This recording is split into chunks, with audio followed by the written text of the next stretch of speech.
По одлуката на владата дека од 1 јуни е дозволено да се организираат свадби и останати семејни прослави во кои е дозволено жива музика, но не и во останатите угостителски објекти, ги налути музичарите и тие револтот ќе го изразат во петок на протест. Дополнително, угостителите не се задоволни од одлуката на властите да можат да се организираат настани и прослави само во отворениот дел од локалите, а не и во затворениот. Пошто мерките се донеса, мислам, вчера, се уште искрено не сум многу информиран околу сите протоколи кои треба да се запасат за настаните. Беа очекувани, ама дали се така како што треба да бидат, се уште не можем да кажем, додека не застанеме на сцена и не засвириме, па да видиме како тоа ќе се како ќе се одвива работата приликом свирење на свадбите и за настаните. Требаше тие протоколи да бидат пуштани и за кафичите и за другите објекти.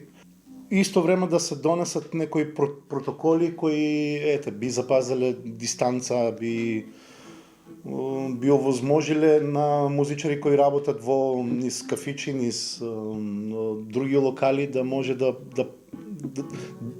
не да продолжат, него да стартуваат повторно со својата работа, бидејќи знаеме дека коронавирусот ги погоди музичарите веќе втора година, буквално без никаква екзистенција, голем број од нив.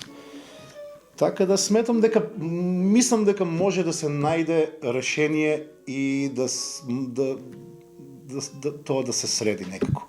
Музичарите, како и угостителите, долго време чекаа бројките на заразени од коронавирусот да се намалат и да биде овозможено организирање на свадбени и останати семејни прослави, како и бизнис настани и семинари во локалите.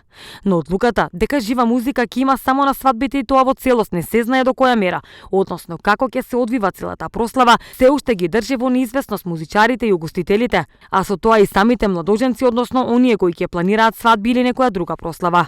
Најголем проблем за музичарите е дека во останатите локали ќе нема можност за жива музика.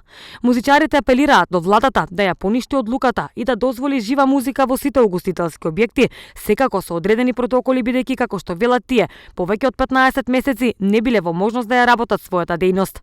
Инаку туристичко-угостителскиот сектор заедно со музичарите на неколку пати организираа протести и бараа да може да работат по строги протоколи. Сега се дозволени свадби, каде се уште не е дефинирано каква ќе биде или дали воопшто ќе има забава со играње или ќе биде само вечера со седење на маса. Музичарите оставија 2 дена на властите да ги дадат деталите и како што велат да ја поправат грешката, со што ќе им се дозволи да си ја работат својата работа, инаку протестот ќе биде неизбежен.